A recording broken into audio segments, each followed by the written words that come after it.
নমস্কার বন্ধুরা, স্মৃতিরেখাস ক্রিয়েশনে আপনাদের সবাইকে স্বাগত জানাই। আজ আমি আপনাদের সাথে দুধ, আম এবং সাবু দিয়ে একটা রেসিপি শেয়ার করব, যেটা তৈরি করতে একদমই বেশি সময় লাগে না, খেতে কিন্তু ভীষণই ভালো লাগে। গরমের সময় এই রকম ঠান্ডা ঠান্ডা একটা মিষ্টি যদি কাউকে খেতে দেওয়া হয়, সে কিন্তু ভীষণই পছন্দ করবে খেতে, আর বাচ্চা থেকে বয়স্ক প্রত্যেকেই ভালো লাগবে এই খাবারটা খেতে। আমি আজ বাড়িতে কিভাবে বানিয়েছি সেটাই আপনাদের সাথে শেয়ার করতে এসেছি। এখানে দেখুন 1 কাপ আমি বড় দানা সাবু নিয়েছি। চেষ্টা করবেন বড় দানা সাবু দিয়ে এই রেসিপিটা করার। এবার এই সাবু ভালো করে ধুয়ে নেব। দেখুন বেশ কয়েকবার জল বদলে বদলে সাবুটা ধুয়ে নিয়েছি। এবার আমি এই সাবু আধ ঘন্টা ভিজিয়ে রাখবো। ভিজিয়ে রাখলে সাবুটা রান্না করার সময় তাড়াতাড়ি রান্না হয়ে যাবে। আর সাবু খুব ভালো করে ধুয়ে নেবেন। দেখুন সাবুটা যে ভিজিয়ে রেখেছি, জলটা কিন্তু একদম স্বচ্ছ জল হওয়া পর্যন্ত সাবুটা ধুয়ে নিতে হবে। সাবু ভেজানো থাক, ততক্ষণে আমি এদিকে 2টো আম নিয়েছি। এবার এই আমের খোসা ছাড়িয়ে কেটে নিতে হবে। দেখুন খোসা ছাড়িয়ে ছোট টুকরো করে কেটে আমি মিক্সির জারের মধ্যে নিয়ে নিয়েছি। এবার এই আমের একটা পেস্ট রেডি করে নেব। আপনারা চাইলে দুধ দিয়েও কিন্তু আমটা পেস্ট করে নিতে পারেন। আমি দুধ দিইনি, এমনি আমি শুধু পেস্ট করে নিয়েছি। আধ ঘন্টা হয়ে গেছে, দেখুন সাবুটাও ভেজানো হয়ে গেছে। সাবু কিন্তু বেশ ফুলে উঠেছে। এবার এই সাবুটা সেদ্ধ করে নিতে হবে। তার জন্য একটা প্যানে দেখুন বেশ কিছুটা জল গরম করতে বসিয়েছি।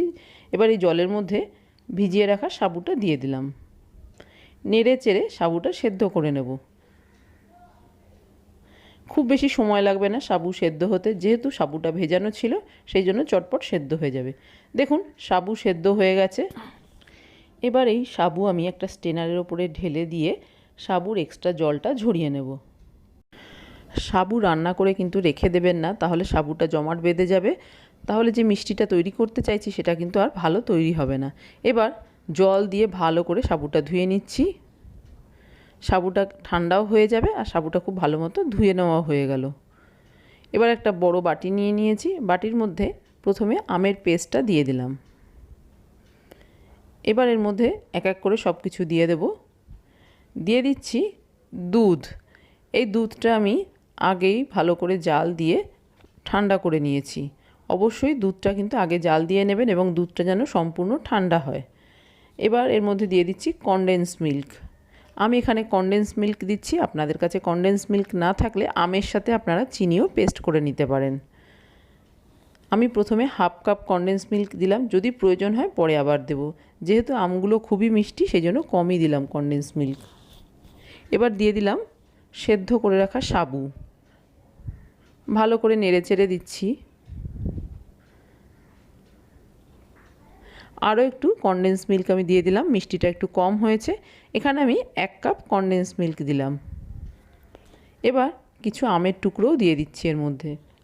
এটা অপশনাল, না দিলেও হবে, তবে দেখতেও ভালো লাগবে, খেতেও বেশ ভালো লাগবে, সেই জন্য আমের টুকরোগুলো দিলাম।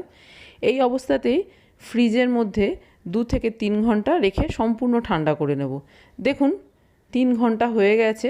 3 ঘন্টা পর আমি ফ্রিজ থেকে বার করে নিয়েছি। কতটা জমে গেছে দেখুন, দেখেই বুঝতে পারছেন। অনেকটাই ঘন হয়ে গেছে, কালারটাও চেঞ্জ হয়ে গেছে, টেস্টও কিন্তু অনেক গুণ বেড়ে গেছে। আর এই মিষ্টিটা সবসময় ঠান্ডায় সার্ভ করবেন, ঠান্ডা খেতেই ভালো লাগবে। যত ঠান্ডা হবে খেতে ততই ভালো লাগবে। এবার আমি একটা বাটির মধ্যে সার্ভ করে দিচ্ছি। অনেকেই সাবু খেতে পছন্দ করেন না, তবে একবার আমার মতো এইভাবে বানিয়ে দেখতে পারেন। আশা করি আপনাদেরও কিন্তু ভীষণই ভালো লাগবে। বানানো খুবই সহজ, খেতে কিন্তু ততটাই টেস্টি হয়।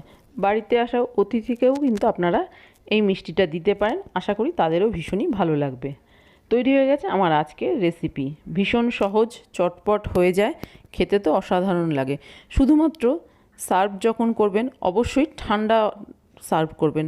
ঠান্ডা ঠান্ডা খেতেই কিন্তু বেশি ভালো লাগে।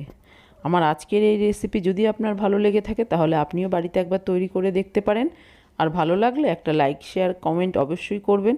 আর আপনি যদি আমার চ্যানেলে নতুন বন্ধু হয়ে থাকেন তাহলে আপনার কাছে একটাই অনুরোধ, আমার চ্যানেলটা সাবস্ক্রাইব করে আমার পাশে থাকার। আপনারা সবাই খুব ভালো থাকবেন।